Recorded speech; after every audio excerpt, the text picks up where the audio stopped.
Welcome to another edition of Mid-Maryland Votes. I'm your host, Mark Flynn. With me is my co-host, Lowen, and we are here to discuss a very interesting topic tonight, eminent domain, the ability of the state of Maryland or counties or other government agencies to seize assets and land of private citizens for various public utilities. Ethan, what do we got? Well, today was the first day of a court case challenging most recent use of eminent domain by our state. It's called the Maryland Piedmont Reliability Program. And it sounds kind of run of the mill until you think about what the implications are. But essentially, it's going to take a power line from Pennsylvania, cut through Baltimore County, Carroll County, Frederick County, go straight through to Virginia. And it is going to provide electricity to Virginia. So it's a power line that has to go through Virginia for Maryland. Mostly Frederick and Carroll counties are affected in our voters area, and it's going to Virginia. Now, is that power going to be used in Maryland? Apparently, no.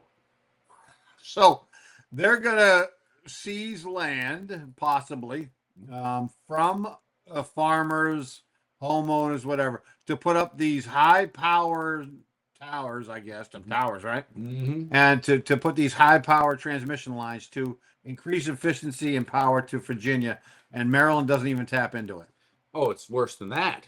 Not only does it seize land again from private citizens for that purpose, but also it is going to raise the electricity rates of Marylanders throughout the entire state by $424 million, and we're not even going to get the electricity. So the entire state of Maryland now is going to be affected by this raise in rates. That is what is being reported, yes. And so as a result of that, a coalition of citizens across the state have gotten together. They are suing the government, essentially, to put a stop to it. Mm-hmm. And the first day of the court case occurred today. Okay. And so the court case is ongoing. Who represents who, and what's happening with the court case? For instance, who are the litigants, I guess? Well, it's a coalition. So that they're suing the Department of Energy in the state of Maryland, the exact agency.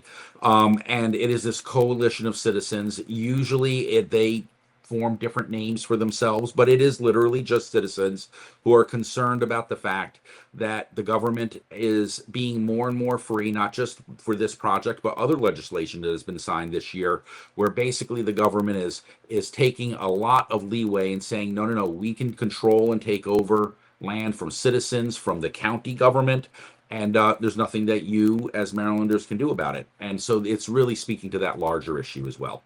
All right. So we've got citizens that are fighting back. We have a government agency that is basically the Maryland Department of Energy, right? And so we have that going on. But who are the people who are proposing putting this tower together, this Maryland Piedmont program? Sure. It's basically another coalition, so to speak, of the utility companies in the mid-Atlantic that provide electricity to a number of states, including our own. Mm-hmm. And of course, what has happened, as we've talked about on previous episodes, is that they're now it appears that almost 20% roughly of our citizens cannot afford their electric bills because electricity expenses have been going up dramatically over the last several years. And the primary cause for that is that as a state, we basically have been illegalizing electric production plants that aren't green energy. And because the technology doesn't exist to make up for electricity plants, we simply have told other states, Pennsylvania, even Virginia, West Virginia, that for them to produce the electricity instead of us, and we'll buy it from them at a higher rate. Essentially, that coalition of companies that are doing that is also the part of the coalition of companies that are saying, well, let's send the electricity from Pennsylvania through Maryland into Virginia because Maryland isn't going to produce the electricity anyway, so how else can we get it to Virginia? So if I'm hearing you correctly, what you're saying is that these conglomerations of businesses are pushing their agenda to make more money, obviously. Mhm. The taxpayers of Maryland will be paying for this infrastructure to the tune of almost $500 million, Mhm. and the citizens receiving basically zero benefits, and then all the risk associated with high powered lines coming through. That appears to be exactly what the argument is. And what's so unfortunate about it is that it's really a completely unnecessary dilemma to be in. We didn't, when we as Marylanders agreed with the legislature, et cetera, and we voted in a legislature that started shutting down, power production facilities and just exporting it to other states so that we can re-import it at a higher price, it didn't lower the carbon footprint at all. I mean, it may have on paper lowered our carbon footprint, but practically speaking, it just increased other states' carbon footprint as they sent the electricity back to us. So this is purely a self-inflicted dilemma when we could have lower electricity ourselves. We could be the electricity providers to Virginia and benefiting in multiple ways here. Instead, we created this situation for ourselves. Do we know exactly how many power plants that Maryland has been shutting down in the name of being green? By the way, that being green comes at taxpayer expense because, of course, we have to import this power that we're no longer producing from our neighboring states. So West Virginia, Virginia, and Pennsylvania all get our money to produce power at a higher rate than we could do ourselves at these antique plants, Yeah. which, of course, work perfectly well and have for dozens of years. Yeah, and it's actually been the argument of a number of delegates and senators on the Republican side that actually these plants are still perfectly functional. They've been shut down, but we actually can reopen them with relative ease, and thereby reduce the number of our own citizens that cannot afford these higher electricity bills anymore. I'm sure they're either gas or coal, right? Powered. Natural gas. Yeah. Natural gas has Natural been gas is one of the cleanest of all the elements. well, for the fossil fuels, it is the cleanest, and essentially it accounts for the vast majority of the reductions overall in CO2s across the country. Right. It isn't as much of a benefit as what these green energies can be if they develop properly. The fact is the vast majority of decrease in CO2s across the country has actually come from the switch to natural gas electric production.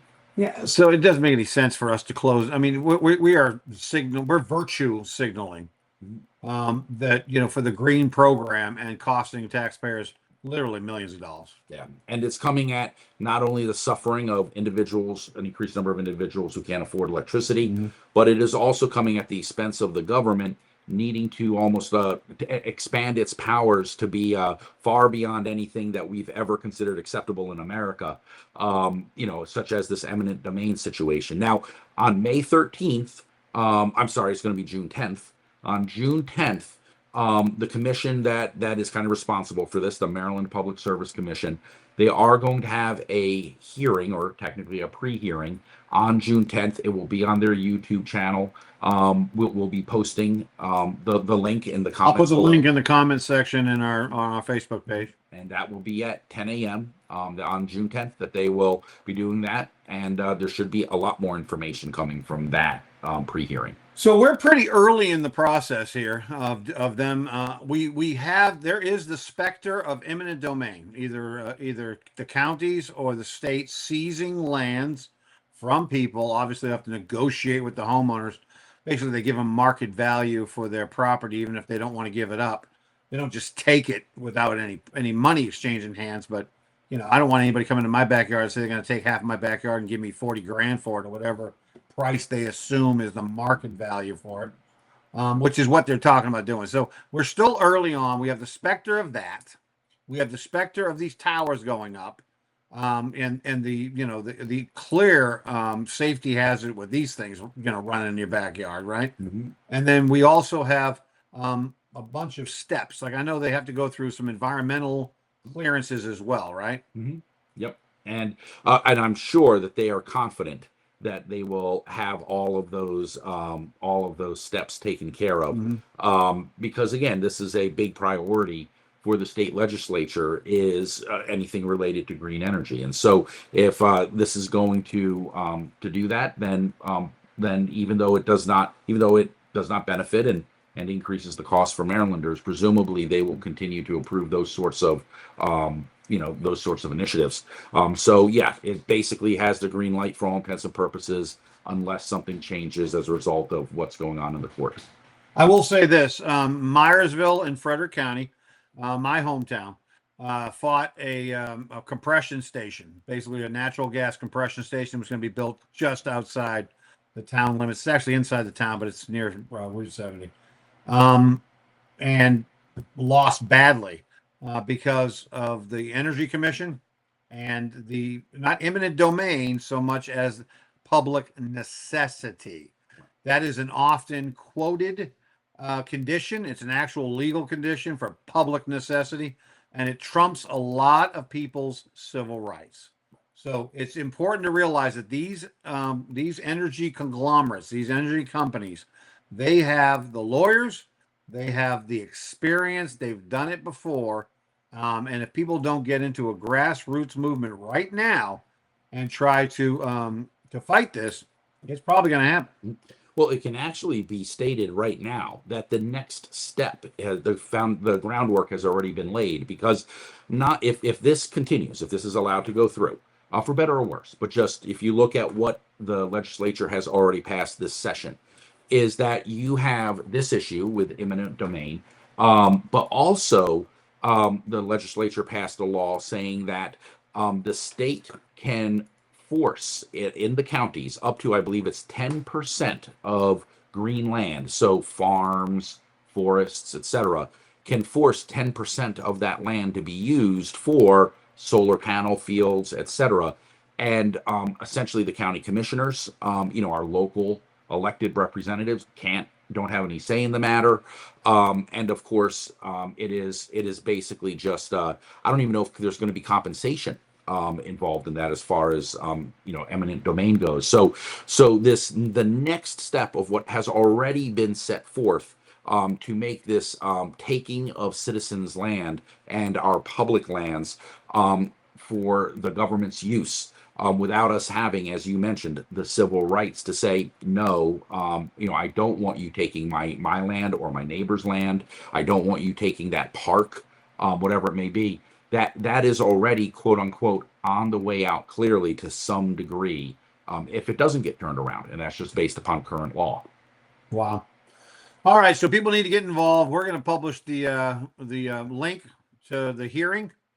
There are actually organizations right now. I know we've found a couple on the internet already, of citizens, farmers, people in the Frederick and Carroll County area who have formed alliances, I guess, to distribute information and to encourage activism on this particular issue.